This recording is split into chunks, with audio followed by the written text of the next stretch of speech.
You ready to start the show? Oh, Yeah. Put the logo off, so we're going if that's cool.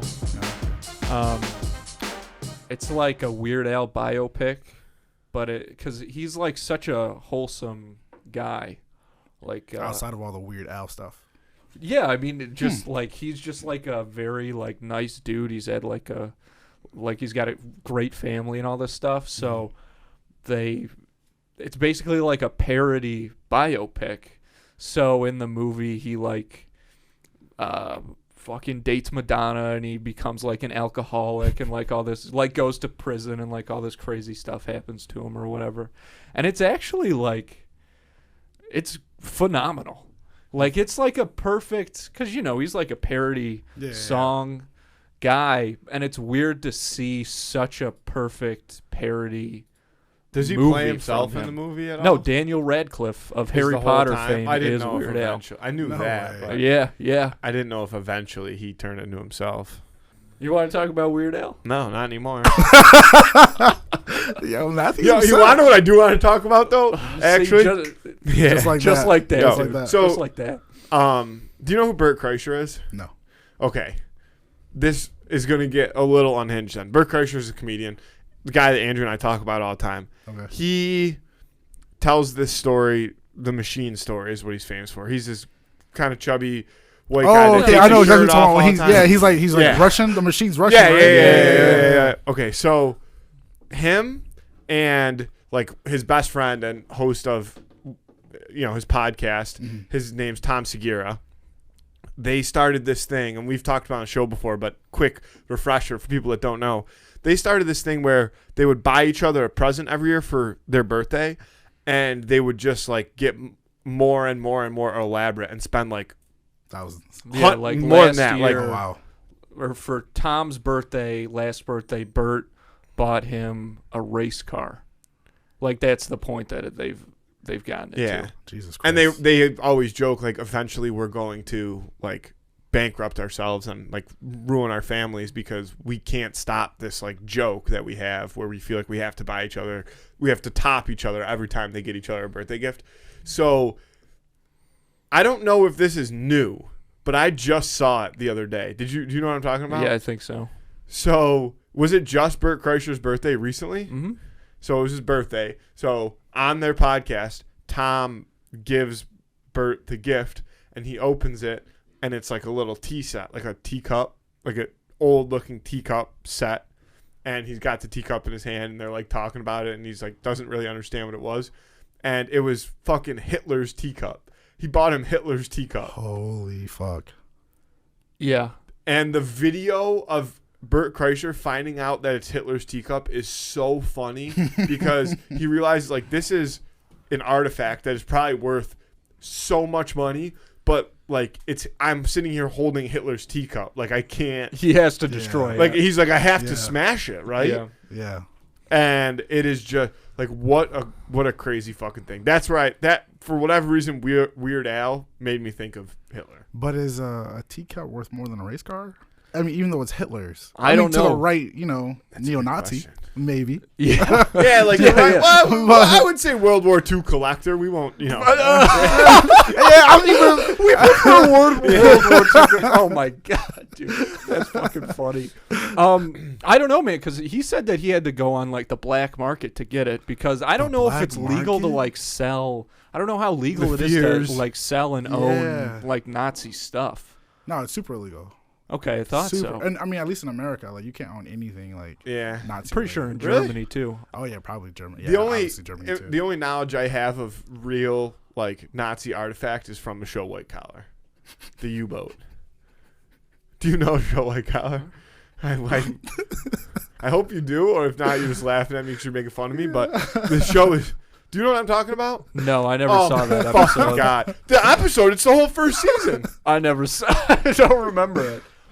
I'm a monk man through and through, dude. That is the White Collar is. That's a TV show like where he goes to jail, right? Yes, Like that, Neil that Caffrey, goes to jail. yes, He's like a con artist, yeah. guy. Fuck. White Collar is a top 2. No, okay, I'll say it's a top 3 USA show, and it's Yeah, not that's 3. true. It's not 3. I think it's 3. No. What else comes on USA? Psych, Psych and Monk. and Burn Notice. Yeah, Burn Notice, but that's fourth without a doubt. Yeah, though. that's definitely fourth. But it's still not a bad show. No, it's not. That's a thing. Oh, dude. Like, I feel bad to make anybody listen to us talk about USA Network but- shows from the mid-2000s. Yeah, I've never seen Burn Notice. Psych, Burn or Notice Monk. is not worth watching unless you've already watched Psych, Monk, and Wake Up. But I would watch. You feeling differently. No, I mean, it's like, it is a good show on its own, but you don't need to go out of your way to watch, Yeah. I would say, any of these. But Monk is phenomenal if you want to go on an emotional journey. No, I was going to say, and I didn't want to start an argument so we could get off this topic. I know I we was do. going to say, like, I was going to put Burn Notice at 3 and Monk at 4. You're a fucking Yeah, I don't lunatic, wanna talk about Matthew. it. You're a lunatic. But the people will agree with me if anybody's ever No, watched they all of it. won't. That's There's the probably craziest not shit that I've many ever people. heard. There's probably not that many people in the world that have watched all 4 of those shows through more than once. I don't know, man. People in hospital beds, Yeah, probably. nursing homes. Thanksgiving is coming up, folks. My mom texted me the other day. She said, "What do you want to bring to Thanksgiving?" I don't have time to go out to the store and look for cranberry sauce. No, I'm not going to that place. A grocery store is an absolute mess. Even the parking lot is terrible. And then you get inside, you're looking around, and can't find anything. Fuck that. You don't need it. You don't need that in your life. Okay, you got enough on your mind. But the good news is, you can avoid all of it by using Instacart, because with Instacart you can get not just groceries, but some of your favorite products from some of your favorite local stores delivered right to your front door in as little as 1 hour. The best part is, right now, 2 in the Cooler listeners get free delivery on their first order of $10 or more. All you have to do to get that deal is hit the link in this show description, make the holiday season a little bit easier on yourself, and start using Instacart today. Folks, if you're looking for a great way to support the show and do something a little nice for yourself, you can check out all the sick merch we've got over at snackspot.se/creator/teespring.com. Hoodies, t-shirts, water bottles, slides like flip-flop things, pint glasses, fanny packs, bucket hats, whatever you're looking for, top fucking quality, all at snackspot.se/creator/teespring.com. We've got a lot of great stuff, not just for this show, but also for Schemin' and Dreamin' and Quested. To go there, you can check it out. Just hit the link in this episode's description or in our Instagram bio. It's a great way to support the show. Get yourself something nice, something that's going to make you look good and feel good. Oh, and did I mention the t-shirts are tri-blend? That's Target quality, folks. And again, you can only find it at snackspot.se/creator/teespring.com. Link in this episode description. And if you're interested in advertising on this show or our twin show, Schemin' and Dreamin', email us at snackspotsports@gmail.com for details on how you can start reaching thousands of listeners in the Buffalo area and beyond. As podcasting has gotten big, a lot of these big companies are moving away from traditional media like TV commercials and stuff, going into podcasting. Like fucking big companies like State Farm and McDonald's, they're all doing podcast advertising now, which is absolutely insane. These are companies that advertise on the Super Bowl. It's wild. And it's cool to see them move away from that more traditional media stuff or whatever to something that people actually, listen to. But the problem is, there hasn't been any room yet for smaller local businesses to get on the action. But that's what we are here for. So if you're interested in learning more about all the benefits to podcast advertising, again, reach out to us at snackspotsports@gmail.com. You travel all over the place filming all kinds of different stuff. Where were you recently? My most recent travels was in like an hour outside of Albany. Okay. Yeah, I filmed a EDM festival called. We were just talking about this. Yeah. Oh my god. Oh, Evolutionist Festival. Yeah. Yeah, you were saying you record a lot of festivals. Yeah, I do. So what does that look like? Just walking around the grounds? Yeah, I've got to hang out with I don't know how big you guys are into EDM, but like Barely Alive, Tyna, YDG, Rated R, Immersive, Minnesota, Subdocta. I mean, some pretty famous people. But yeah, so it's mostly just walking around, taking photos, capturing events. You'd be surprised. Most of the time people are naked, even in like 30 degrees. So you get comfortable with nudity quick. And the crazy thing is, and if they're not nude, once they see the camera, they want to get nude. What is that? Because that's I don't something know. that like always has happened. Like that fucking Woodstock '99 documentary that funny enough we Yeah. talked about when Leale was on. Yeah. That feels very '90s to me. Is literally like woo, you know what I'm saying? Yeah. But I mean, what is that in people that's like I don't know. They just want to be seen naked. maybe because it's like the easiest Or even like when shocking people get on a way. jumbotron and they just like want to pull their shirts right, off. take the shirts off, right? Yeah. Maybe because like it's the thing you're not supposed to do. Yeah, yeah. So like it's just like how like in school, you know, you're not supposed to run in the halls, but what's the funnest thing to do in school?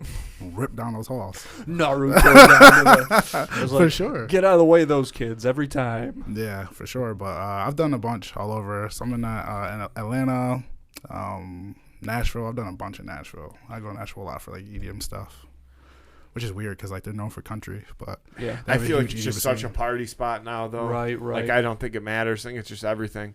Yeah, New York City a lot too for like EDM related stuff. Yeah, that makes sense. Buffalo's getting pretty big with the EDM scene too. Yeah, I had a lot of, well, one of my good friends is big into it, and he doesn't live in Buffalo anymore, but he used to always be going to, I feel like at Town Ballroom, like 7 nights a Yeah. week, you just go to like an EDM concert. Yeah, you could definitely Town Ballroom. EDM festivals, They're a different world, dude, man. I see videos of them, and videos of EDM festivals are always cool. Yeah, because they're But, fun and yeah, chaotic and yeah. trippy. But, like, I am not the type of person that would fit in at an EDM festival. I disagree. At all. I disagree completely. You know why? Because you're personable. You can talk. Yeah, but, like, You just can't be sober. see, that's the thing is I think that's what would freak me out. Like, I don't know. I just don't think I would do well. So listen, so my first EDM festival I did was last year in June, and it was all the way in Nashville, right? And this guy, the promoter, reached out to me. I guess something happened with his original crew, like, and he found just like a recap video I did for a DJ from Buffalo called Scafetta. And he hit me up and was like, hey, like, you know, come down here, blah blah, like, you gotta hire a team. And mind you, so like I always love like EDM, dubstep, all that stuff, but I've never actually done this. Is my first time ever participating in it. Like besides like concert, you know, concerts are a couple hours. This is a 3-day festival, and we're camping with the artists. So we're in like the fun, the cool kid area. Listen, at the time I barely drank. Mom, if you're listening, I didn't do drugs. I still don't do drugs. And you know what I'm saying, and stuff like that. So it was like such a culture shock for me to even be in this space, and I'm watching everyone walk around. Like, I was kind of freaked out, like how you're saying. Like, it's so weird if you're sober, but when you're not sober, it feels like wow, like this is so amazing. Like, Right, like this is. I can't imagine being anywhere but this yeah, place. Right it's now. so it's like a tailgate. It's like a Bill's tailgate, but just for like a longer period of time. Like people are trying to feed you free water. The festival I just did, like they have like drug testing tents where you can take your drugs to them. Like they'll test it, make sure like it's not like laced Yeah. or anything crazy like that. So because they want people to be safe, you know, and they know what you're gonna do anyway. Yeah, they're so- not going to stop people from it. I do think that stuff's like good to do. I don't know. There's a music festival that I used to go to every year. It's a country music festival, and I'll tell you what, it is like the most difficult 5 days of your life. Like it is all 5 out. days? Oh yeah, Wednesday to Monday, and you tent camp the whole time. It is Jesus. all out warfare. There's like 100,000 people. It's in the middle of August, hot as shit, and it is excruciating. But it is the most fun like week of your life. Yeah. So I understand it. I think it's just more like if I knew everybody around me was like on drugs and there was flashing lights and shit going on everywhere, I'd be freaking. I'd be like, dude, how the fuck are you guys having so much fun right now? I'm about to have a heart attack. Yo, you know what's so crazy? So like you'll see different types of people, right? You'll have the people that just stand there kind of zombie like, and then you'll have the people that are just fucking headbanging and like completely offbeat, and then you got the people that are just dancing and like even when like it's in between songs, they just don't stop dancing. Yeah. And you got the people that you know for sure are on Molly because they're like smiling weird and like touching themselves very inappropriately. So there's a lot that goes into it. You got to do it, man. That's the That's the place to do it. It's fun. I mean, so like I don't do that. Like the most I'll do is like shrooms, but like it's a great time. Honestly, it's great. People love it. People that are EDM people are like fucking all out. It's really a family. Like Yeah, when I believe when it. you leave like the community, especially like being like a camera guy. Like I left with like over an extra 100 like followers on Instagram and stuff like that. Just connecting with like the artists and like the other like videographers and stuff like that. So, and you look forward to seeing those people again next year. Like it really is a family. And plus, like I said too, like you can come there broke and not have to spend any money because people will take care of you, as long as like you're obviously not doing it for the wrong reasons, right? Like, you know what I mean? Like, it's really family orientated, just with a lot of partying. You wouldn't bring kids to though. Yeah. Adult family orientated. Yeah. So it's good. Could be a video in there somewhere though. I brought my children to an EDM festival. Just be a kid. There's usually kids there, but like they're probably like some of the vendors, like, you know, 'cause a lot of people like travel out of like giant RVs, right? Yeah, and all they do is go. And they're to all working. the Like people are there festivals. working too. Yeah. You'll see a couple kids every now and again with like the headphones on, but like you'll never see them anywhere near like the stage because the closer. So like this is the way it works at EDM festivals. The closer you get to the front of a stage, the scarier it gets. Like the people in the back are probably some of the most sober, or like probably like, the most thing they probably did was weed, and they're just chilling on the lawn. But when you get up to the stage, all bets are off. All bets are off. You might see people fucking. I mean, listen. What? I've seen some shit at EDM festivals. I mean, but I've also seen the same type of shit at like hip hop shows too. So I mean, I'm not trying to like. I don't want to bash the EDM world, I don't think it's bashing crazy. at all. I think it's a crazy group of people that are just having fun. Have fun, yeah. And there's no judgment, and that's what's so beautiful about it. Like you don't have to wear like nice clothes. Like if you go to a Drake concert, you better dress nice. Mm-hmm. You go to an EDM show, I don't give a fuck what you're wearing. They're too high to remember. Half anyways. people are naked. Half of them are naked. Yes. That's just there's just something inherent about that music because it's so, and I haven't listened to a lot of EDM, but like it's all tonal. You know what I mean? So it's all your own interpretation, like how you feel. Like something that might make me happy might make you sad. Yeah. I don't know if I've ever listened to a sad EDM song. They don't make them. I was gonna say, I feel like that would be I feel like that would make a lot of people really sad. Yeah. Actually, there's a song with Morgan Wallen in it. Him and Tiesto, I think. It's like a country EDM song. That's not. Snake something. I think I know the one you're talking about with DJ Snake. No, that is also a song. You know, Heartless. With that's Heartless. Yeah, that's Morgan Wallen. That's the one I'm thinking of. Yeah, that's DJ Snake. Is that I said Tiesto. Yeah, it's dope. Yeah, it's a good song. I feel like that could be amazing. interpreted as sad. It's a really good song though. Yeah, it definitely is a sad song, but like the beat and melody of it, like, you don't feel sad. I feel like like when I listen to music like that, I've never listened to like the really, really like crazy stuff. I was about to make a sound effect as like to explain the wubby, the wub. Yeah, like stuff like that. Yeah, that like a lot of my friends listen to when they work out and stuff like that. But the more of like the mashup style EDM music, I love. We used to listen to it like before games. EDM mashups are good, or like when they're done right. A day drinking event, great time to listen. Like EDM stuff like that for sure. Yeah, I never listened to a lot of it, but the more I do, the more I really like appreciate it. See, I think that experience at that festival made me also like it a lot more because of the community. Like I've never been in all the places I've worked, like doing like events and stuff like that. EDM by far is the best community, hands down, and I'll fight anybody who says otherwise. Yeah, I've heard a lot of that sort of thing. I mean, like I left my camera and stuff in the front seat of my boy's car who I went with, and the doors were unlocked. This chick wakes me up and was like, "Hey, like, I see your camera in there," because she like knocks on my tent, and I was like, "Nah, the door's locked. It's cool." When I get up, I go to check the car, and it's not locked. My boy is still asleep, so the whole time, like, it was sitting right out in the open. So as everyone's walking by, they could see it. If this was a hip hop event, country event, or anywhere else, it would have been gone. Oh yeah, 100%. At that music festival I was talking about it earlier, that shit definitely would have been gone. Yeah. Anywhere else would have been gone. Wow. That's kind of incredible. People don't even lock their doors. Like some people leave their doors open all night, like to their RVs. Like people will leave their stuff unlocked so people can have a place to go chill. The last time I was at that music festival I'm talking about, speaking of things getting stolen, this like group of women walked up to us, probably in their 30s. I know this was like 3 years ago. Later 30s, I would say. And they were like, "Hey, somebody stole our cooler last night." Probably thinking it was like a beer cooler, but it was our food cooler. Oh no! And we're vegetarians. Oh fuck! And like me and my friends, like what we bring there is like progressively we decided like to stop bringing more and more stuff because we would just realize it would just go to waste. Yeah, because you can eat so much for free. Yeah, and like you're partying all the time. Yeah, like you're trying to eat. You're trying to eat almost as quick as possible, so you're not missing any of it. Like, there's not really downtime because you're always surrounded by people. Yeah. And we were like, we don't really have anything like that you could eat. Yeah, Like we have like some friendly. salads, hot dogs, and like some hamburgers. And they're like, oh wait, just in case anybody really needed it, we brought one bag of frozen vegetables, like mixed vegetables, that we would have just probably like left out in the sun to warm up and eat. Like if somebody was like down bad come like Saturday, like we need to get some nutrition in this guy. They're like, we're like, you can have that. And they're like, nah, we're good. What? Yeah. Wow. Yeah, see, like at an eating festival, they would have took that. Like they would have. Yeah, like, frozen thanks. veggies. We appreciate Fucking- it. Somebody would have walked around and probably started eating them frozen. Yeah.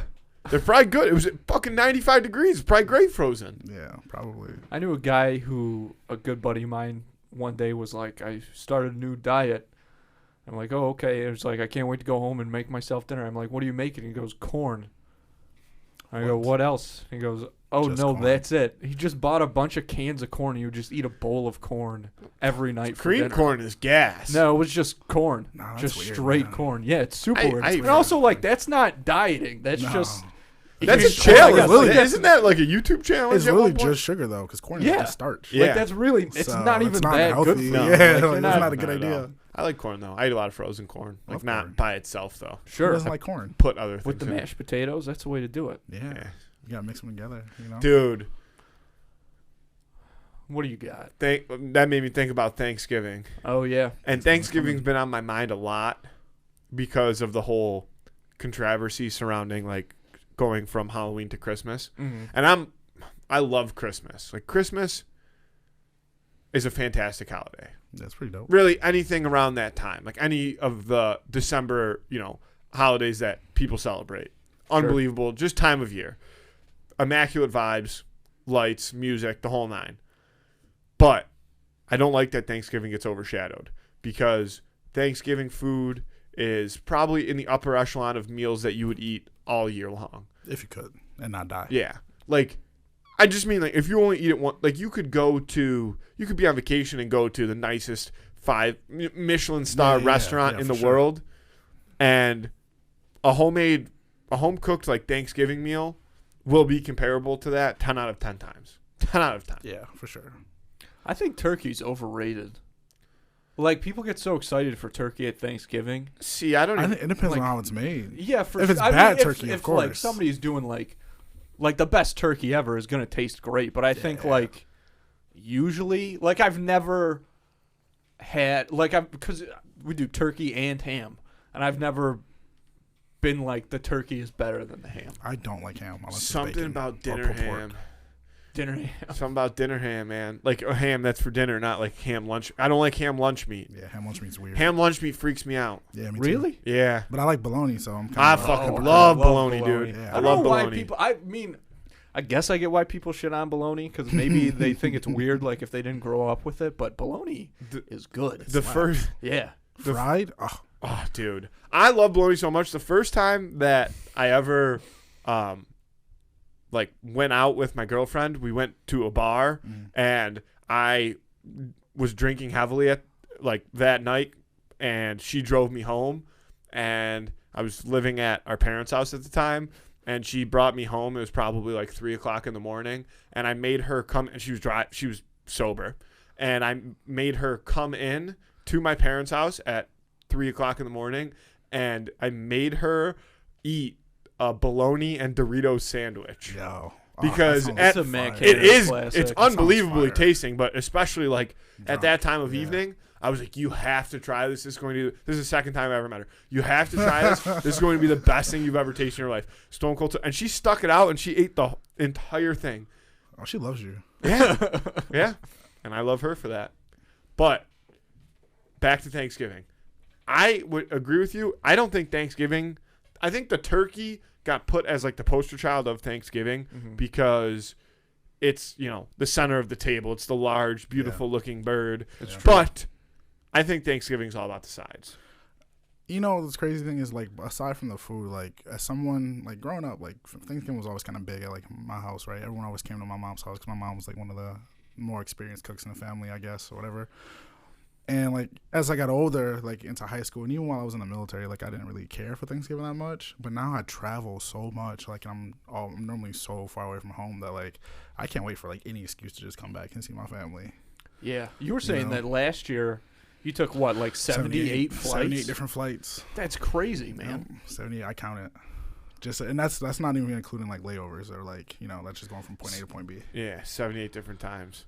As somebody who hates airplanes, I would not be a fan of that. But I mean, it means you're busy, man. It's a good thing. I mean, last year was like I call last year like my selfish year, right? Like where I did everything that I wanted to do. And ironically, like everyone's always like amazed. Like even now, I still get people that hit me up like, "Yo, how'd you get this gig? How'd you get that gig?" And I'm like, I had to say God did it because He did. But because that was my first year in business actually. And I was very fortunate to get all the stuff that I'll get all the gigs that I got, but I realized this year, like, that's not what I want to do. Like, I don't want to do that ever again in my life. Like, 100%. Unless it's overseas. Now, if we going out the country, sure, I'll take 1,000 flights out of the country. Like, if we really doing something like that. But just stateside, like, unless it's something that I really want to be a part of or something that I really want to do, like, I've turned down a lot of stuff this year. Just because, one, I mean, I'm coming in a room with $15,000-$20,000 worth of camera equipment now. Yeah. Talk to me different, or I'm just not pulling up. Like I just refuse to.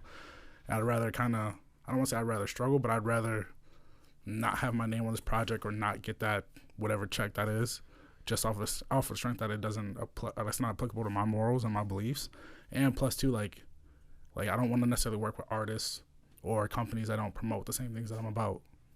So there's a lot of that, and I don't want to be that guy anymore. Traveling is not fun. It's exhausting. I believe it. It's a testament, man, to just like, you've only been doing this stuff for like 2 years. Yep. And starting out correct, like. And I don't even post on social media. All my business normally comes from word of mouth.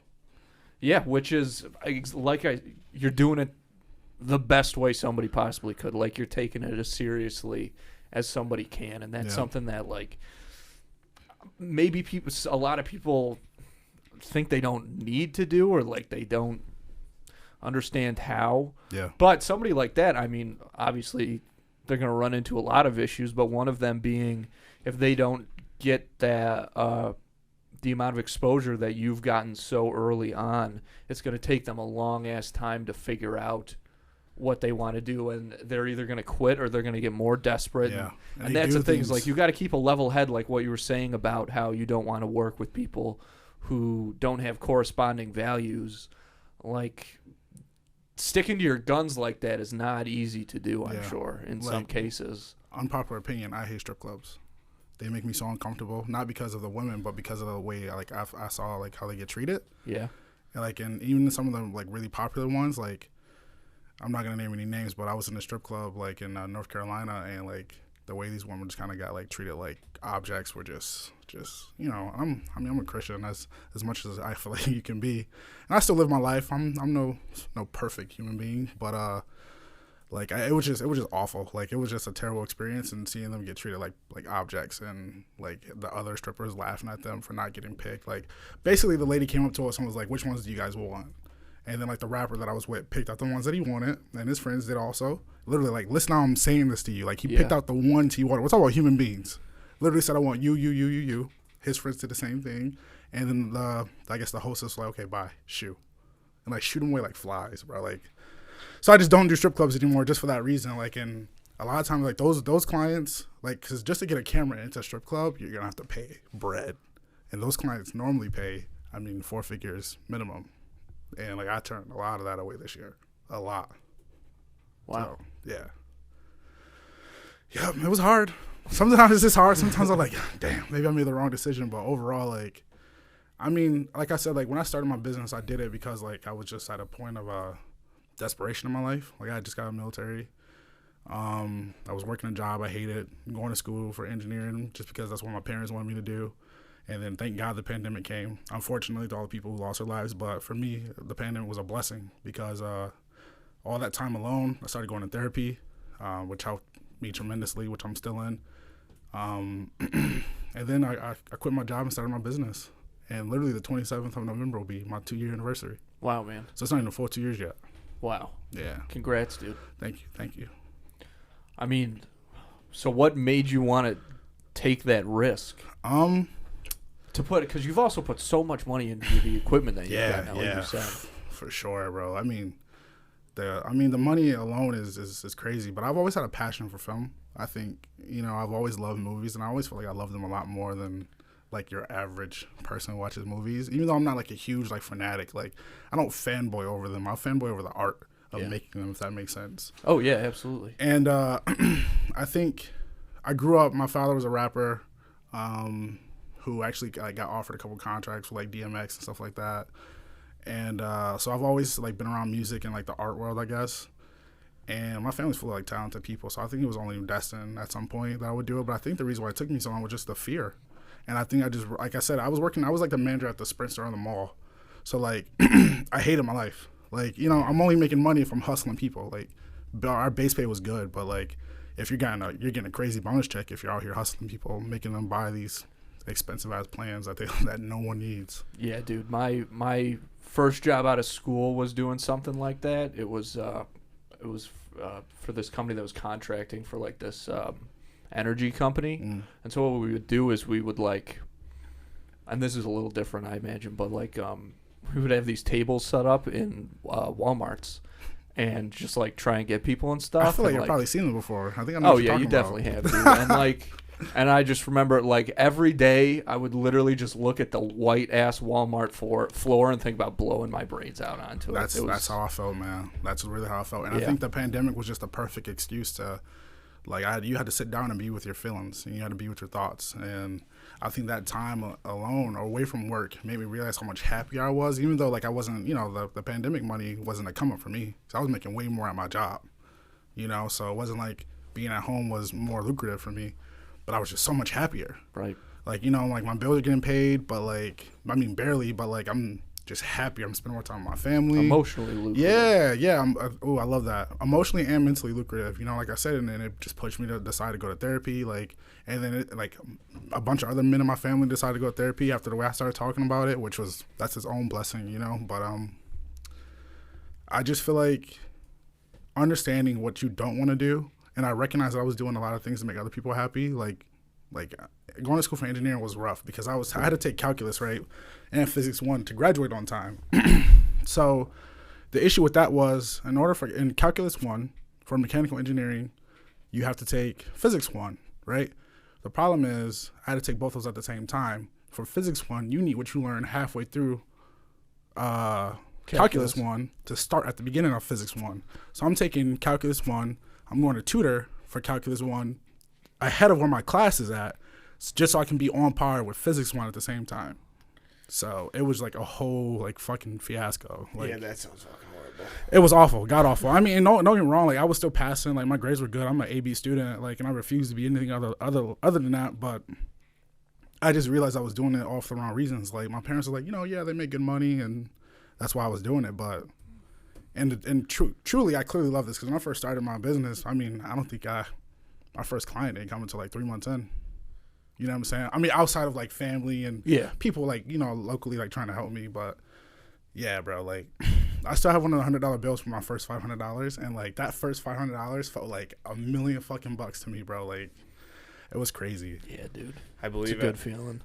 Yeah, I know. I want to frame it. It's crazy, like when you talk about stuff like that, because from our perspective, when we started this show, it was right at the very beginning of the pandemic.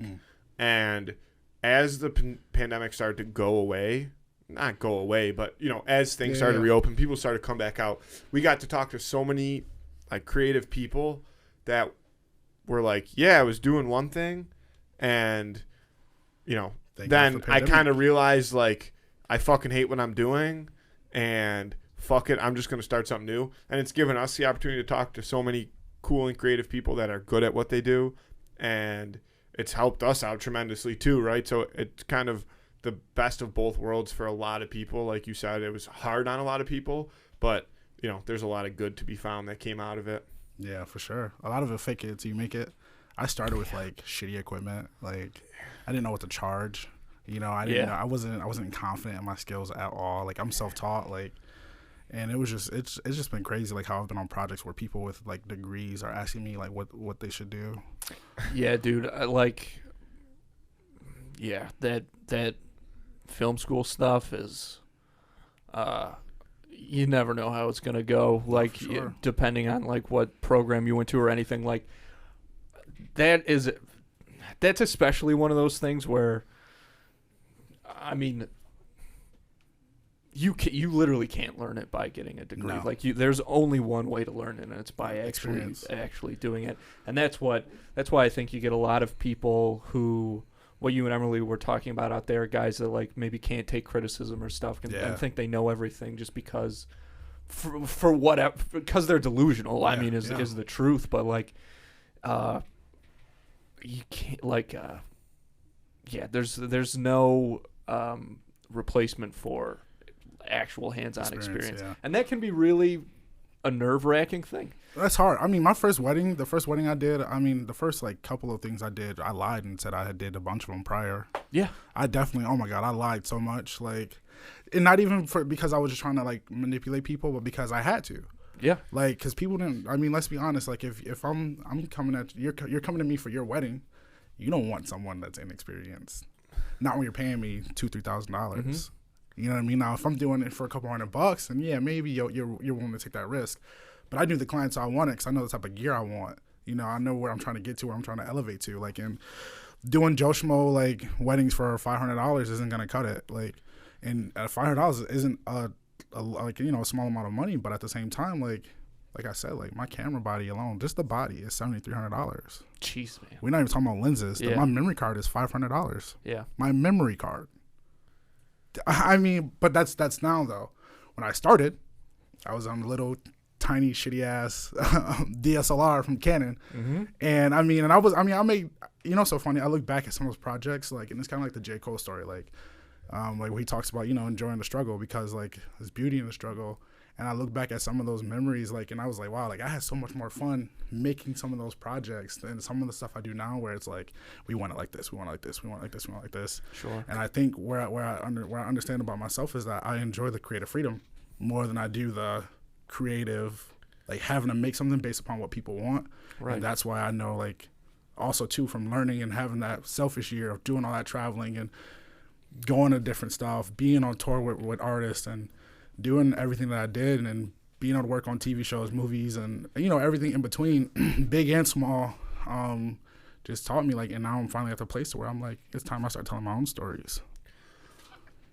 I think it's cool whenever people talk about stuff like that, when they're like, you know, when you talk about embracing the struggle and almost missing it a little bit, because especially with something like, you know, videography and capturing things like that, you know, there's more to learn, but I would think that at the end of the day, when you're looking at you're looking at a final product, the roadmap from start to finish, when you have all the high-end equipment, if you know what you're doing with it, is probably easier to get to that finished product, whereas that's, you know, you say that creative freedom. Like, when you don't have the equipment, but you know you have to make it look like this because, you know, you're trying to grow your business and you want to show people what you can do. You have to come up with that. You have to come up with those ideas on the fly and think of, like, okay, how am I gonna use this to make this look like this? How am I gonna, you know, take a couple $100 camera and make it look like I filmed this whole wedding on a $7,000 camera, right? For sure. And you have to figure out, you know, creative ways to do that. And, you know, sometimes, as much as it might seem like more work in the moment, it's more fun because you're doing more of the raw work that you actually, based on what you enjoy. Like, you're doing the work to get to the final product, whereas sometimes, you know, when you have the cameras. The ironic part is that, like, you know, it's always hindsight though, right? Yeah. It's never in the moment, because in the moment you're like, this is a piece of shit. This sucks. I need this nice camera so I don't have to fucking do this. Listen, I know, like, there's tons of YouTubers, for anybody who's listening who's, like, you know, wants to do, like, video work or movie work or whatever case is, honestly, don't listen to what people say. Equipment does fucking matter, and anyone who says otherwise is fucking stupid. That's just like if we were filming this on, like, fucking iPhone 6s, how many people would actually tune in and watch this interview? You get what I'm saying? What iPhone? iPhone 14 just came out. So Right, I don't okay, know but the how iPhone different- 14 camera Is it the versus 13? Maybe if we- Might be the 13. I think it was 14. But I'm just saying though, like the quality from an iPhone 6 even to an iPhone 14 is improved Yeah. for a specific reason because now Apple's trying to market their phones to a different clientele. Yeah. You know what I'm saying? Even So- when like the 12 came out, I remember they were like, you can shoot a whole movie on Exactly. this, right? Like did. It was a they're big trying deal. to right. So even Apple's trying to get into like the movie game, but like equipment matters, and even an iPhone, whatever best iPhone isn't gonna replace a fucking $75,000 Ari Alexa, which most movies are shot on in Hollywood right now. That's obviously so like you go from that $75,000 to that $1,100 iPhone Pro Max. That's a huge fucking difference. Mm-hmm. You know what I mean? But like when you find that lane, you have to start somewhere. And the biggest thing I learned, which I realized in the beginning, because I would have invested a lot more in it, is lighting. Yeah. You got shitty lighting. It doesn't matter what camera you fucking got. 'Cause It's not gonna look good. And it's got to sound good too, man. Sound, yes. That's and such a sound good huge too, thing. I for think sure. people really underestimate that, even like still. Yeah, no, sound is key, and that's actually something that's funny you say that because that's something that I've been working on in my own self. Is not even just sound itself, but sound design. Yeah. Because that's a whole nother beast. Like that's like when you watch a movie and every time you hear fucking wind blow or certain footsteps and the way everything creaks, that's all sound design, and it's all intentional on higher end shit. You ever see like the fucking timeline for Batman? How like there's like 80 different lines that you're seeing, like, and it's all different colors. That's what a timeline is. So each one of those things is a different fucking sound you're hearing. Like the editing It's timeline. insane. No, Yeah. I picked okay, up. making Yeah, sure. don't talk Making down to me. Yeah. it's insane, but like all that stuff is so important and integral. Like, you know, and I think one of the things I'm learning to embrace, and like, and this is why I love Carney so much, is he's always telling me he pushes me to be better. And it's funny that you talk about criticism because he's definitely like on my ass a lot to be like, you know, like that's my big bro. Like he's like, yo, bro, like you can be great, but you got to do this. Like, and those conversations are uncomfortable, but being able to take that like criticism sandwich makes you so much better in the long run. And also too, having people in your corner that push you and support you to be great, and they believe in you and they trust you with your vision, which is why his visuals look the way they look, because, you know, I'm shooting them. Yeah.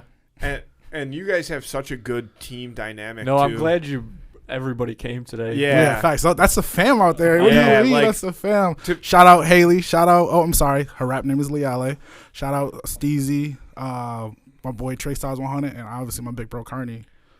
I mean, we a fam, honestly. Yeah. And that's, you know, how we met you, right? Because Yeah. he was just on 2 weeks ago, Uh-huh. Yeah. and you were here with him. And Leale And was, Leale here was on 2 weeks before that. Yeah, a month ago. Yeah, so- I mean, but you know, we got to talking to you after the show last week, Yeah. and it was kind of like a no-brainer, right? Yeah. We were sitting there damn near recording a podcast after we had just After. recorded, Right. just kind of talking stories and just shooting the shit, and for sure. it's such a cool dynamic that you have, because you need people around you like that to be better, and the people that are doing that to you need you too, you know what I mean? And, No, it's and you guys all understand that and have a vision of what you want to do, and you're all great people. Yeah, it's one a thing. hand It washes the seems other, like, both hands wash the face, and I think that's what I say a lot, because it's so true, right? Like the more work we do together, you know what I'm saying? Obviously, I get to learn and be better as a director and as a cinematographer. I mean, well, I'm kind of the jack of all trades because I do everything mostly by myself, but I get better with lighting, the way I want to edit certain things, like, and it also forces me to be more creative and try to push myself further. But another beautiful thing is they're all so talented too, and I like the way they believe in me is the way I believe in them. You know what I mean? Like, so I've worked with a bunch of artists that say, "Yo, you're the best," but like, I don't like your music, and I don't really like working with you. Mm-hmm. So like, it doesn't matter how you feel about me if it's not necessarily reciprocated or mutual. And I think that's one of the greatest things about like our dynamic is that, like, one, I trust and believe in every single one of them as artists and as individual people. You know what I mean? And they trust me enough to be their guy that's gonna make them look the best, or at least I try to. And I mean, thus far, I mean, you see it. And if you don't, you should. And if you're not, oh well, you gonna miss it. But we working. And again, like, and that's the beautiful part too. Like, there's so much, like, we're all so different and so unique and like so one of a kind. But like together, like we're just this unknown, unstoppable force. And when people find out, they'll find out when they're supposed to. And I mean, it's only a matter of time because we're a collective. And when you have a group of people that are just so hungry and so willing to do whatever it takes to get to where we're going without having to stab people in their back, without having to throw mud on other people's names, like, we're doing this genuinely and organically because it's what we believe in. You know what I mean? Like, you can't stop something like that. And even if you tried, you just look stupid for getting in the way, because now you got to get ran over, period. And it's great because you guys all seem like you're all on the same page with that. Yeah, we are. I think, it's funny too, because like Carney said, Leale is very network savvy, and she's very tapped in like Buffalo, and Carney's really big on the business side of things, and Trey Styles is, man, this guy, you guys should really interview him next. He's like the character of the group, you know what I'm saying? But when you listen to this guy rap, it's like, bro, like what? I love kicking it with him because we always freestyle, and I can't rap to save my life. But Trey's always like, they just starts rapping, like hear a beat, and then we'll just go back and forth, like saying one or two words, and like he's incredible. And Steezy the same way. So like it's really just a huge. It feels like I found my group, right? Like one where I found my group of people where I know I can lean on for criticism and guidance, but also like we have a work relationship together too. So, and it's interesting again to hear you talk about it from that perspective after just hearing you say, all these flights and all these people you worked with, and you kind of got to the point where you're like, I'm sick of doing this, for people that aren't on the same level as me, not 100%. and not like, I don't mean like exactly, right, exactly, but like exactly. As far as like what the reasons behind what you're doing, right? Yeah, and wanting to do it and be successful in it and do it well, but do it the way that you believe in doing it, not doing it by the things that you just said, like being in it for the wrong reasons. Yeah, I think one of the best things about us, which truly in my opinion makes us different from most people, I think, is one, we're a team. And I think, and everyone understands their role, right? Like I don't get in the booth with them and tell them how to rap. I don't tell them how to sing or how their vocals should sound, because you guys trust each other. Yeah, that's not my lane. That's huge. Like the video, I don't think I showed you guys the video. We haven't released it yet, but the Dear Black Man video for Carney, like we shot that when we just met. We came up with that treatment for 3 hours in Huntsville, Alabama, and we got up at 6 a.m. the next day and started shooting. Wow. Got right to work with it, and I think that's by far the best music video I've shot so far. Shot and edited, completed so far.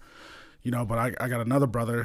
He's a rapper. His name is Aristotle, and we've got 4 or 5 projects together that like we just haven't released yet because there's a plan and a reason behind everything. But that's gonna change come the top of this year. So like, and I'm trying to merge that family with this family. Like, and it's so beautiful to have the people around that want it and are like. We're all monsters in our own right, but yet we don't have to walk around and pretend to, show our fangs because we know what we're capable of. And I think that's one of the biggest things I was told as a man. We know what you're capable of. You don't got to be a bully. You know what you can do. Yes. And I think so we carry that kind of humble energy into everything we do because we know we're talented and we don't have to like walk around like we're better than anyone. No, you don't need to brag because it's known. Facts. That's like they'll see it. You'll see it eventually, and you'll either wish you got on board when you had the opportunity to, or you'll try to get on. And either which way, like the bus is already full. So sorry. Dude, our cousin Ian Robinson, he's said this, and I think about it all the time when it comes to, trying to bring people in or whatever, trying to collaborate. It's like, I can set your plate, but I can't make you eat. Facts. Like you gotta have that drive yourself. Yeah. You know what I'm saying? You gotta be hungry. I know though that you're trying to move more into like narrative film stuff. So are you writing like as well? I am. I do. I literally am the jack of all trades. Mm-hmm. The full saying is jack of all trades, master of none, but sometimes better than a master of one. And I think the unique perspective I have is that because I've been doing everything mostly on my own except for like bigger jobs where I've had to hire a crew, is that it forces you to see things outside the box and from other perspectives. And I think the blessing and the struggle, like what we were just talking about, is that when I do finally have a crew, like like me and we were talking about, like it'll be the vision will be so much better executed. It'll be easier. Like, and believe it or not, like there's been times where Carney's been coming to shoots with me, like taking photos and stuff for me, like BTS and stuff. Like, so I'm trying to turn them all into camera ops. You know what I'm saying? Yeah. Like, you might see a movie directed by me, and they'll all be part of the fucking crew. You know what I mean? But like, that's definitely like where I'm at. And I think I have some short films that I've already written, like, and I just haven't acted on.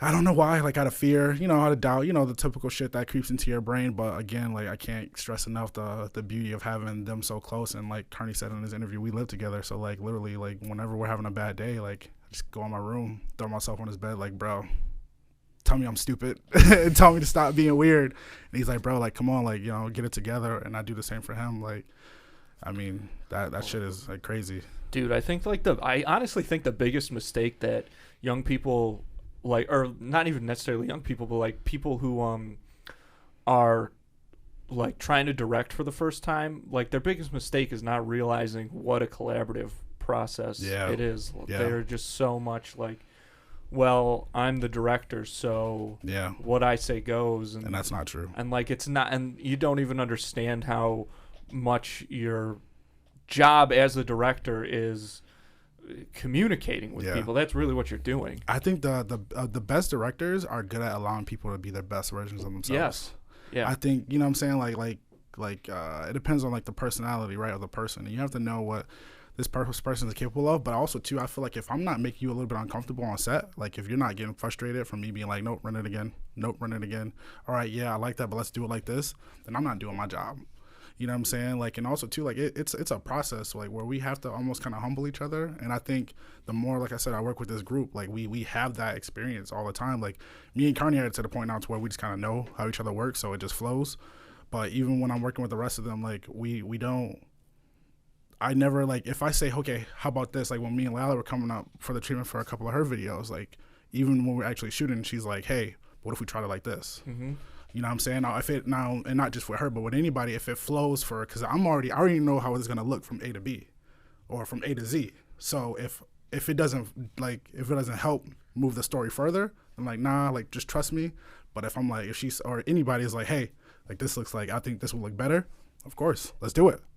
You know what I mean? Like, and I think that's something I want to take into narrative and short film and all that stuff, is just being able to not be so like my way or the highway.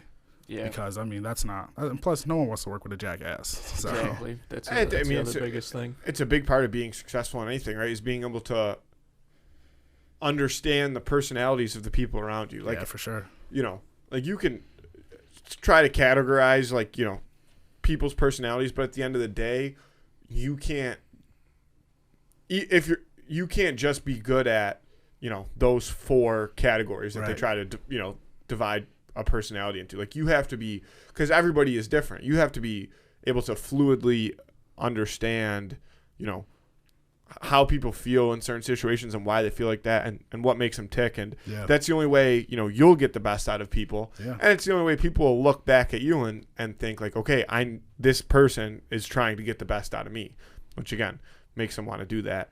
It's the same in, you know, everything. I always compare like the art side of things, whether it be music or movies to sports, and just because that's more my background. And I think it's such a vitally important thing that like is coming into all different types of like business, I guess now, or like all different I don't know the word I'm looking for, professions and stuff like that. But there's still that old head way of thinking for a lot of people of like, oh, like if the boss wants something done this way, we have to do it this way.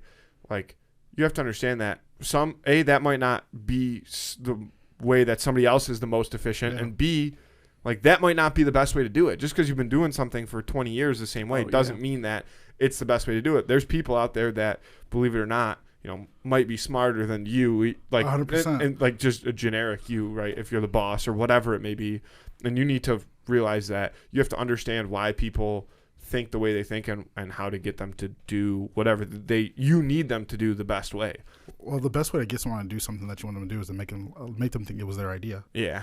But I think, and also too, when you take that into consideration, you gotta understand, right? Like Hollywood, like the NFL, NBA, those are like the top tiers, right, of where you of where you want to be, right?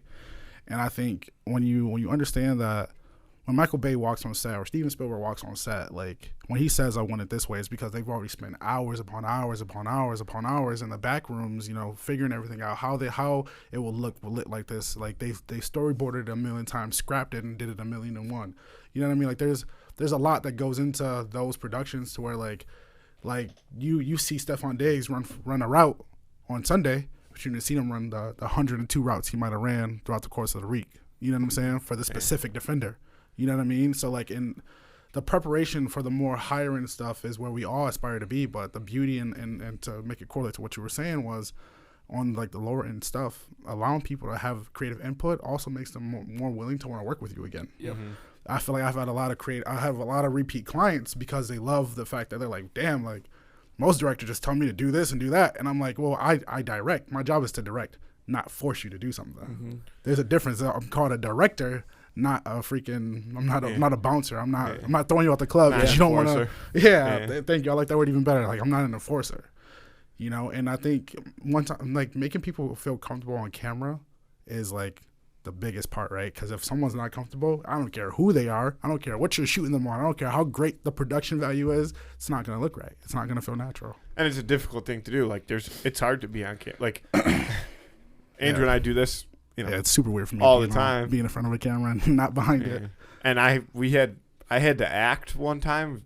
Like, it was a long story. You did a good job, though. It was like, I'm telling you, I was at like work the day of, like, we were going like at night to start this whole process, and I'm telling you, like, sweating at work all day, thinking I've never acted in my life, thinking like, dude, this is gonna be so fucked up. I can't believe that somebody's making me do this. Andrew claims that it turned out well. You did. I think you did a really good job. I trust Andrew. I don't think he. There was a scene. Oh yeah, I'd tell him if he was. Yeah, I think you would. Like, this is not. I think you. There was a scene where I was like, I guess, kind of getting mugged, like snuck up from behind and like getting hit over the head and like getting knocked out. And that's the one scene I do think I nailed. We probably did it around 7 or 8 times, I bet. Yeah, and each time you got more comfortable. I woke up the next morning and like I woke up the next morning and like couldn't walk. I was in so much pain because.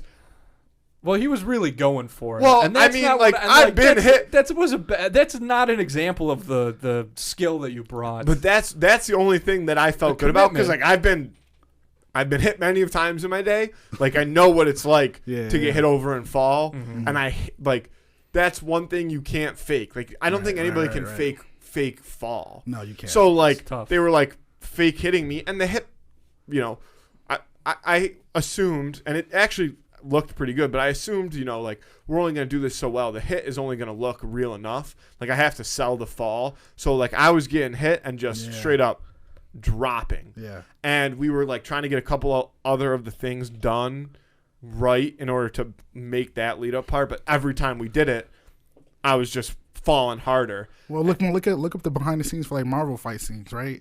The hit always looks corny, even in, like, those level of productions. But the falls, like, when they got all the green screen, they're getting snatched by ropes and shit. That's really actually happening to them. Yeah. I mean, more so their stunt double. Yeah. They're actually getting snatched. Yeah. They're actually falling on mats. Yeah. That shit's real. Yeah. No, this was the fall is definitely there was more no important mat than the hit. either. It was like half grass, half gravel. That's crazy. It was fucking painful. Well, that's why they hired you, because they knew you said I was gonna hit the deck. Sacrifice your body. Yeah, somebody's got to. I know we got to do the who would win. Yeah, we do. You got to get out of here. Yeah. Can I ask you one question? No, real do quick, what we got to do. What's up? It's just like, is there one or like a couple? I hate asking basic ass questions like this, but I'm very curious for you. Like, talk to me. The like seminal films for you. Like, maybe you were little and you watched this movie or these movies for the first time. Saving Private Ryan. Really? How old were you when you saw it? I think the first time I saw Saving Private Ryan, I was maybe 9 or 10. So my biological father is really in love with history, right? Mm-hmm. So I grew up watching like the History Channel with him. So like I knew about World War II probably before I fucking understood algebra. He's been trying to buy talk Hitler about mugs movies with trying to buy Hitler mugs off the black market for sure. But talk about sound design. I think that opening scene, right? Like. And even as I love it so much I bought it. Like I actually own like a digital copy. And nobody owns movies anymore. Yeah, it's stupid, but I love it so much. And when I travel a lot, like I watch that movie so much, like I can literally almost quote it word for word without even watching it. I'm not gonna embarrass myself and not let them do it. But anyways, we could do it though. We could maybe next time. I think when you see Tom Hanks, right, and it starts off with him on the boat and he's shaking because it's D-Day. I think. I have an immense respect for military in general, but to know that these guys were preparing themselves to literally die. Like if you do your research, like they knew they were going to die.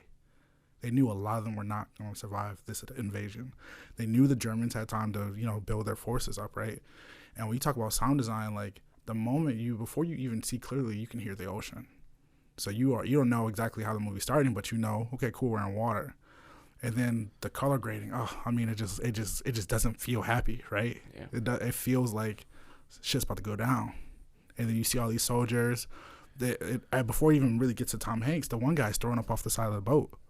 So that's already setting the standard for, you know, like, oh fuck, like these guys are uneasy, like something, like you just feel like. And then if you listen to it, there's this low rumble, and a lot of movies use that, and it's almost so low that you can't hear it, but for some reason it resonates with us. Like there's a whole science behind it, but you hear that low rumble, and you hear them in the ocean, and then when it finally comes to Tom Hanks, and his hand is sitting there shaking like this, and if you know anything about the military, you see his rank. He's a fucking captain. Like, yo, this guy. So this is the motherfucker that's supposed to lead us into battle. He's sitting in front of me, 2 feet away, fucking trembling in his boots. And if you look, when it pans up to Tom Hanks' face, he looks over at the guy to his left or to his right, whichever direction. And he's kind of looking down at his hand, like, and then Tom Hanks puts his other hand down and puts his hand away. Yeah. I mean, that opening scene alone, like before the bedlam even ensues, that alone, I don't know why that just spoke so high to me. It did. I'll tell you right now, I've never actually seen that movie. I've never seen Saving Private Ryan. But the way that you just described that first scene has me so fired up. Like, yo, it's so. I mean, like, listen, like, even like fucking Vin Diesel's in it, and I love the Fast and Furious franchise. Thank you. Oh, I love it. I've also bought all of those movies. Thank you. Yeah, I love them. Andrew's hated. Even though they're so terrible, like with the plot, but I love. But they're so good. Yeah, they're so. Something about them. They're like the plots are so bad that it's great. I don't know. Because like you were on when they went to space. All right. Anyways, never mind. Yeah. They went to fucking space. Didn't Bow Wow go? They put Bow Wow in space. Bow Wow was in fucking space. All right. Dude, anyways, that's awesome. That's so funny. Anyways, like in a car. Sorry. In a fucking car, bro. Yeah. They didn't even insulate it so they could fucking breathe. All right. Anyways, I'm sorry. Anyway, so like when you really look into like Saving Private Ryan as a whole, right? One, it's a long ass fucking movie. It's like almost 3 hours long, right? And I think one, obviously, like being a history nerd, like okay, yeah, like you know you're gonna win those people over. But the fact that like it's not all action based, and the whole premise of the story is all these people are like you have the D-Day invasion, and then Tom Hanks thinks he's done. Once they finally get to where they're supposed to be, his commander was like, yo, I'm sorry, but we got one more mission for you guys. And when you really break it down, every person on that mission, on that team dies, except for the person that they went to go get. Also, his mother didn't have to bury all 4 of her children. Yep. So like the plot in itself, like as a whole, like as the movie ascends in story, you're like, yo, this is kind of fucked up. All these people are dying to save this one guy. And then the ironic part is after they lost like 2 or 3 people just to get to this dude, he's telling them, go fuck yourselves. I'm not leaving because I'm not leaving my brothers. And of course, you know, the whole romanticism of it. It's obviously a lot more dramatic than I'm sure it was because I doubt the real Private Ryan told the fucking captain of a fucking Ranger squad back then to go fuck himself. However, played by Matt Damon. So if you're a Matt Damon fan, you'll love Matt Damon fan. Matt Damon's fire. Yeah. But just the way it's told, the color choices of everything, like the way it's color graded, like you can hear, oh man, like this is like, as you can see, I'm cheesing. Like this is the stuff that like I get fired up about. Like everything is so intentional. From the smallest parts, like the part where he fucking reaches in the guy's mouth and pulls the gum out of his mouth and puts, like, he really reached in another man's mouth to pull gum out, to put it on the end of his bayonet, to put a mirror on it so he can see where the fucking Germans were around the corner. And then a German shot it. Like, I mean, like, that's, like, that is just so fucking dope. And, like, the fact that the way, like, when he took the gum out of his mouth, the guy looked at him like, yo, did you really just fucking do that? Like, and I don't, like, and there's a lot of times, too, where you listen to, like, Steven Spielberg, when he talks about movies and stuff like that, a lot of stuff happens that, like, you don't cut. A good DP will never cut the camera, even when the actors do something they're not supposed to do, because a lot of those moments are gold. Like, that wasn't a scripted moment, but Tom Hanks did it anyways. You know what I'm saying? Mm-hmm. Like, and a lot of times, too, like, and that's something that I try to adapt into my own films and stuff, is if I could ever say I shot something as half as good as Saving Private Ryan, I would die a happy man. That's a great choice, because that's a movie where there are so many subtle technical elements, and they're all done super well. I mean, the execution is crazy, and I think the reason why a lot of people quit doing like what I want to do, right, is because it's hard to know that you're capable of executing something like a Saving Private Ryan, even half as good, but you don't have the resources around you to be able to do it, right? Like what me and Emily were talking about is like just trying to like network and work with more artists or videographers, even sometimes for free, just to get your foot in the door into some aspects, like, and yet people still just choose not to utilize you. Well, like I also said to Emily, well, that's why I have a chip on my shoulder, and now you're gonna have to watch me win. Because now I'm just going to do it without you. I've been doing it long enough. God already showed me I can do it by myself. I don't want to. But if we have to, you better believe we fucking will. Damn straight, dude. For sure. Now I got to watch Saving Private Ryan. You have to. Yeah. You're And I'm you'll big. love I'm a it. big. It's awesome. I mean, I've seen like because it's on Netflix now, is it not? I don't know. Oh, Black Hawk Down is another great one. So, Dude. like, the I war love that movies movie is really too. what inspired me to really be like, Yeah, I love.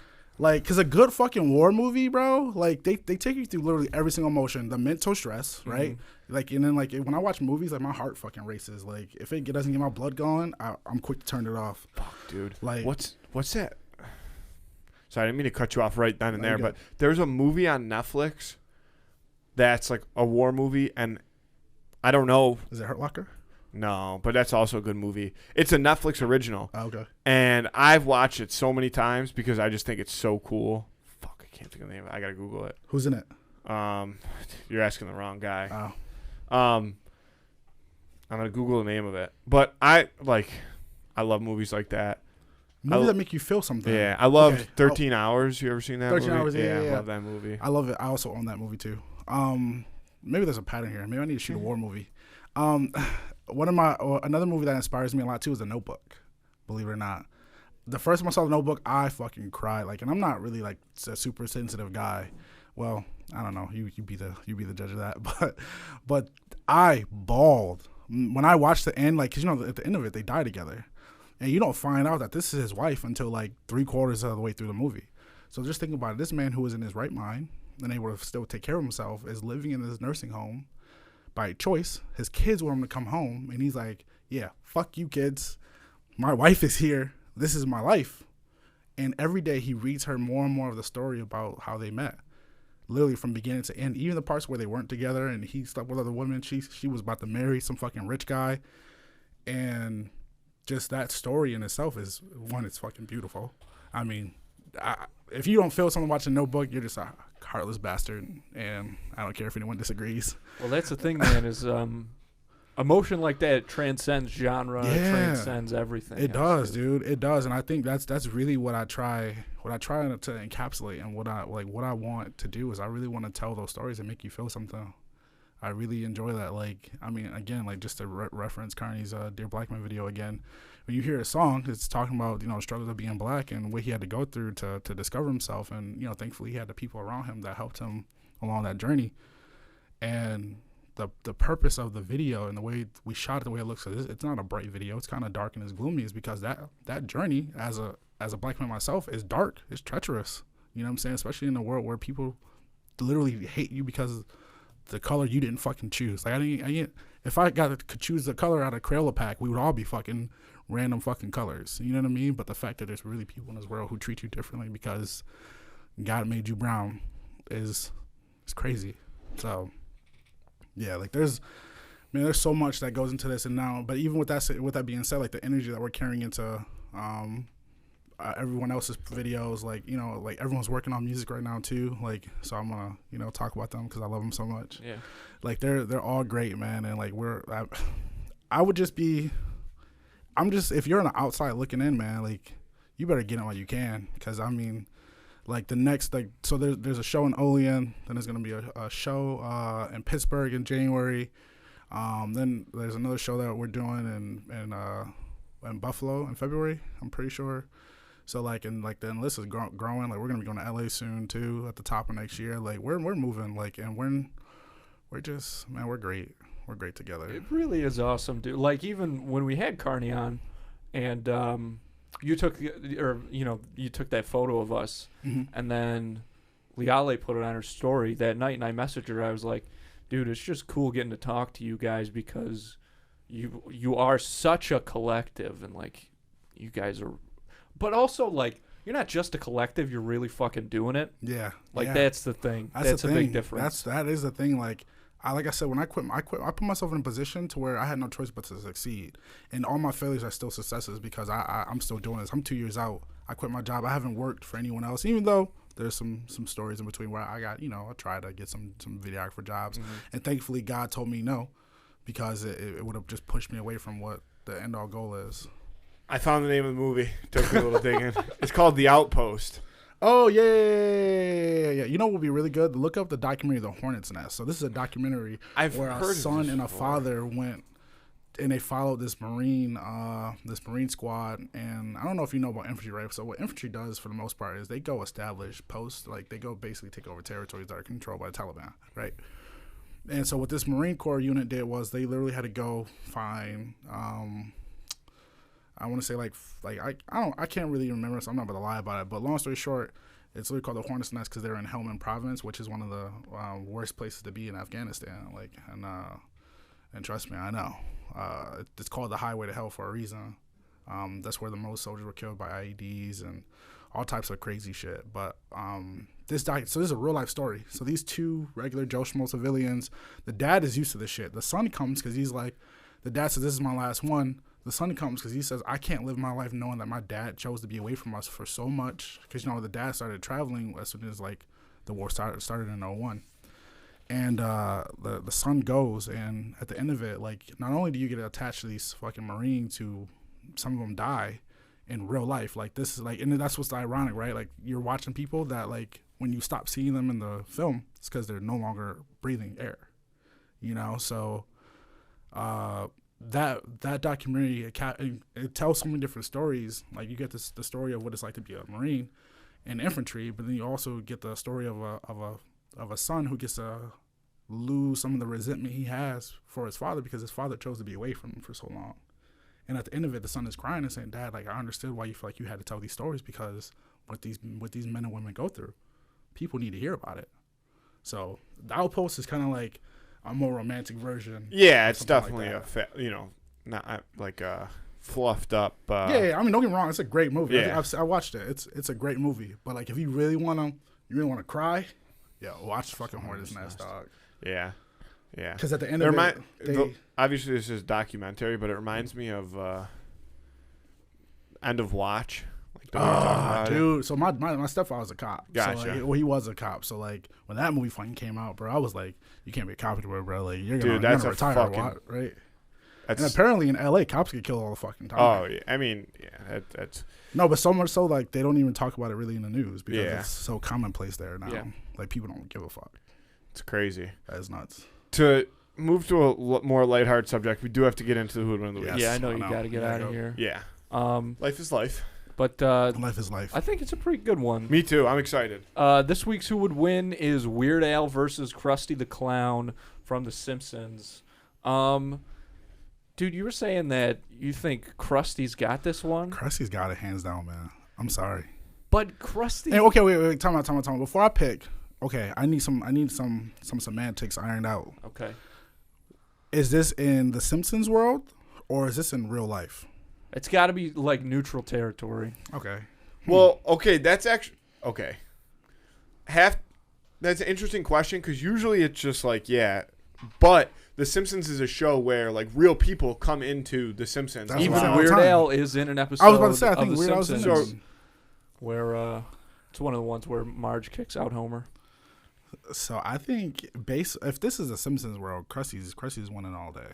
But even in the Simpsons world, dude, Krusty, he's not a fit guy. He smokes like a chimney. Yeah. He's had open heart surgery. Don't get me wrong. He also gives up very easily. He's a huge asshole. Weird Al, he's got the confidence. He does not eat. Weird Al's got the confidence, and he's I don't know how that he's a super fit guy, but he's wiry. He's got. He might be a he's vegan. got a ton of fucking energy. He might be a vegan. Yeah, he might be a vegan, but he's got a ton of Weird energy. Al looks like if you fucking jump at him too hard, he might die of fright, bro. Honestly.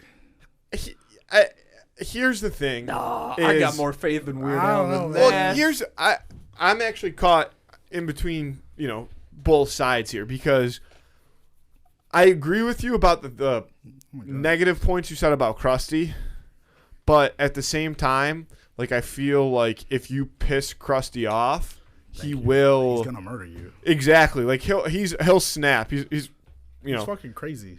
He gets angry and he He yells can a lot. juggle knives. And like I feel like if he started yelling, Weird Al would be like, whoa, whoa, whoa, whoa, whoa, No. whoa. No. Yes, Weird yes. Al's been dude. in the music industry for so long. Yeah, but you look at the You said said it. by like Yeah. that. Look at the way Weird Al went about it, though. He didn't go about the traditional way of trying to make good music. He made fun of everyone else, and that's how he got famous. He tried. Weird Al tried paid to be homage no, to no, he did everyone not. else. He paid Weird homage Al to everyone started else. off trying to be a serious musician that people took seriously. He failed at it. So what did he do? Make parodies. Mm-hmm.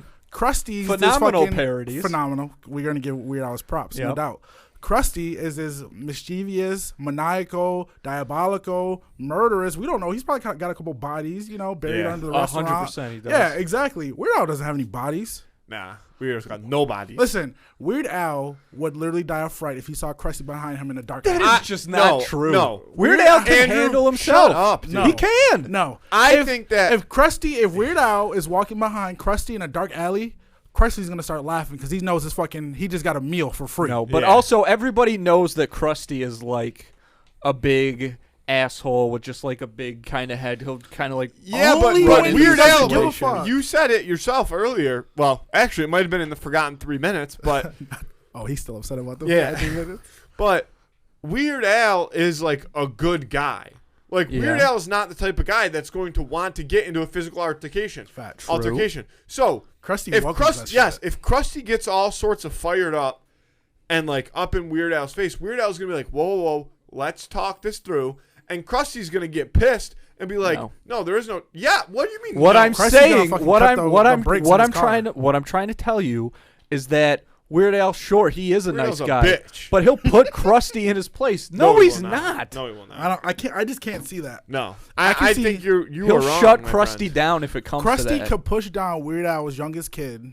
Weird Al could have a kid with like cerebral palsy or something crazy like that, be in a wheelchair. Uh-huh. Krusty will push his kid in a wheelchair down a fucking hill, and Weird Al will be like, "Oh my god, no way! I'm so sorry." Krusty doesn't Krusty care. doesn't give a agree fuck. with that. Crazy, you're wrong about Weird that. Al was You're gonna let wrong that about happen. that. Weird Yeah. Al's not. Weird Al is not the guy that's gonna jump on the grenade to save everybody else. Weird Al's the type of guy who would like write a letter to his local legislation saying like, we can't have Man, this you guy can't selling even his food you in can't our even neighborhoods. pronounce legislation. I just did. Let alone reference it. Legislation. No. Legislation. That's what you said.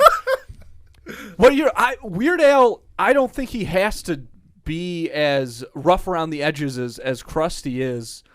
He doesn't have to. It doesn't mean he can't kick into that gear. But he doesn't need to. That, I think, is an even more dangerous fella. He can tap into it. I think a person who literally gets his kicks right and makes his money off of making fun of other people probably is he's a pretty, not making pretty, fun of them. pretty He's insecure guy. He writes a letter to every art. Like, he gets permission from every artist before I he know. parodies their songs. Oh no. The only reason why he gets permission is so he doesn't get sued. Let's be smart, because before he started asking for permission, what did he do? Get sued a fuck ton. Okay, that I didn't know about. I mean, I don't know if it's true or not, but I feel like it Okay, is. see, I don't- it I felt like it don't- was true when alright. I said it, Andrew, so I'm sticking to it. here's what I'm going to say. Is that you're wrong. No, I'm not. I feel like most of the time when people sit on this side, we just something about the us versus you thing. It's like people that sit on this side of the table have functioning adult brains, and people that sit on that side of the table when it's just Andrew. Krusty is a dirtbag, but it doesn't mean that he's gonna win this fight. Yeah, that's exactly what it means. You know why? Because Weird Al's not willing to do what it takes. That's to my make when a his back's difference. against the wall, absolutely. And No. Krusty is an easy opponent to take down. Listen, all 'Cause I'm he's saying so is we not have fit. no proof that Weird Al would, act a fool. And There's we a have lot of proof that that Krusty Krusty's would. about that shit. Look at the analytics, Andy. Look at the analytics. I'm just going off of stats. I think Weird Al. Numbers don't lie. I think Weird They Al's don't. got I'm it. with you. Numbers don't lie, Wait, Andrew. gotta explode it. Numbers don't lie. I'll tell you right now. Numbers don't lie. We're voting on this. Lock your answer and just get Weird it over. Al. Krusty. Krusty. It's 2-1. Andrew loses again. He's gonna lose on Instagram. Everybody, this is one of those ones, Andrew, where There's just hands wait, up. let me finish this. Vote on that on Friday on Instagram. Two in the cooler. Who would win the week? Krusty, Weird Al. Everybody Weird Al. knows it. No. Here's Weird the thing, Al taking Andrew, this one. is Taking this one all the that's way one of home. those. Weird That's Al's one of got those who would win of the weeks that we have where I have to sit in my car on my drive home and think, does Andrew just do that? Just to be against Like, the just grain? to be against the grain? No. I think so. Because what in your right mind would actually make you think that Weird Al would win this fight? I don't The understand. physical ability I mean, and the there's- fact that I do think Weird Al can tap into that gear. But did he you have chooses Bill not Gates to. or Ash for Carney's interview? I had Ash. And who won? Didn't Bill Gates win? I don't remember who won that I'm- poll. I'm We like could check it right 90% now. sure. Yeah, We a could check it 10-year-old right child, now on a 10-year-old Instagram. who 10-year-old won that child poll Versus a billionaire who could just Yeah. get Yeah. Bill Gates could get Ash hit off by a fucking satellite. Yeah, but that interesting. but it's mano y mano in this case. Bill Yeah. Gates, he doesn't have his tricks. All he's got is his fucking No. sweater. But and we, his- we, yeah, listen, we haircut. talked about that, and we knew you were wrong in that instance too. No. We're well, not, definitely- Andrew. We're We're definitely wrong here. not blaming you for what you're doing. We understand it's all Fuck out about the of my face. content. Yeah, it makes sense. God Someone's damn got to it. be that guy, and it's okay that you've accepted that role here. Yeah, and I'm I gonna draw the appreciate line you there. for it. We're drawing the line there. I was only ever wrong at the who would win one time, and it was Tommy Pickles versus Maggie Simpson. I was Who way won? off on that one.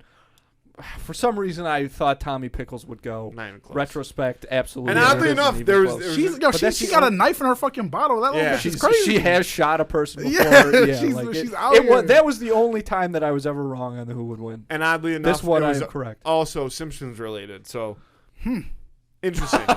Numbers don't lie. All right. Numbers don't lie. As we move away from that Mm-hmm. and we wrap up, there's one thing that I wanted to say that I was saving for after this.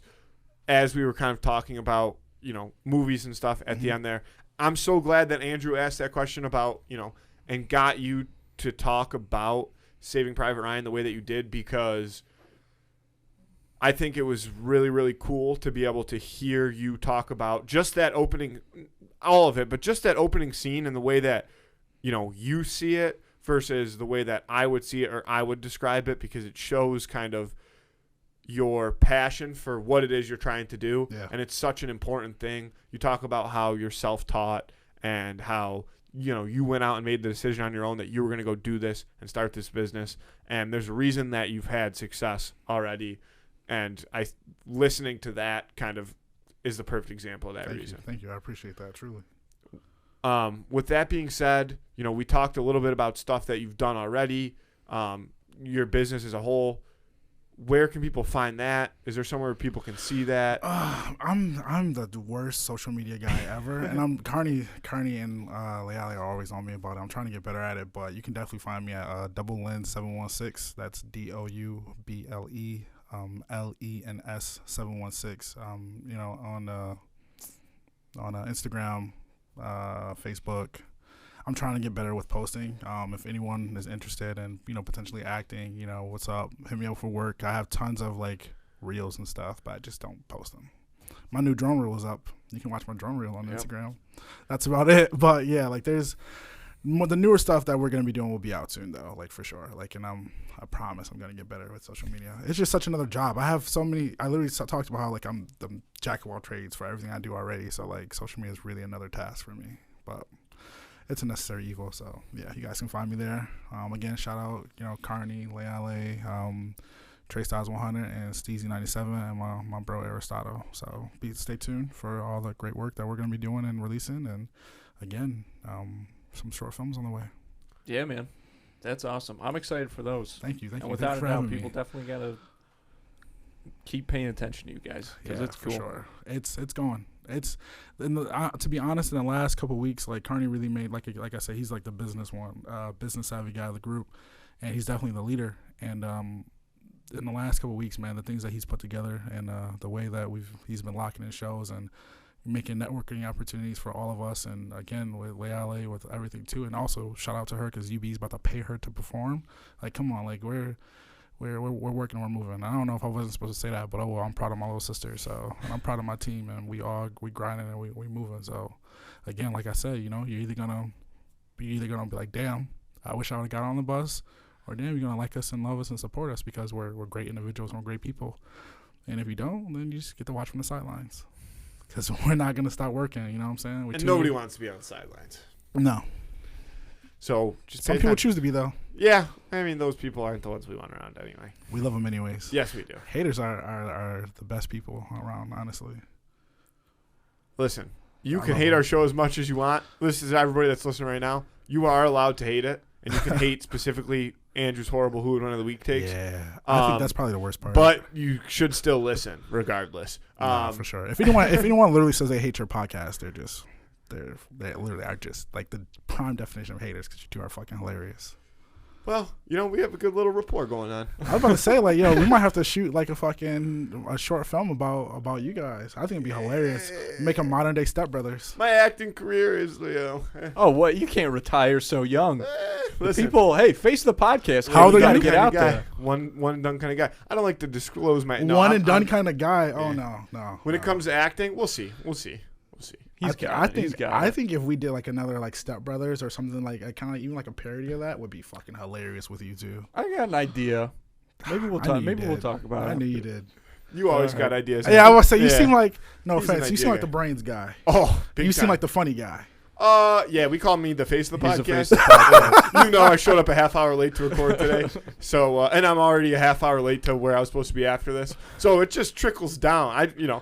Listen, does. you got to roll with the punches. You do.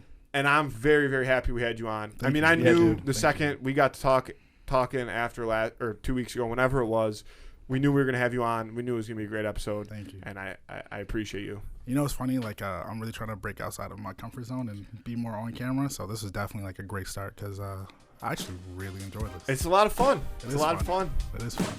Yeah, Bill. We All right. appreciate you. Yeah. Thanks Get for you having out me of here. again. We'll Yeah. get you out of here. Thank you as always, Andy. I love you. I love you too, kid. Let's Oh. get out of here. Thanks, All right. folks.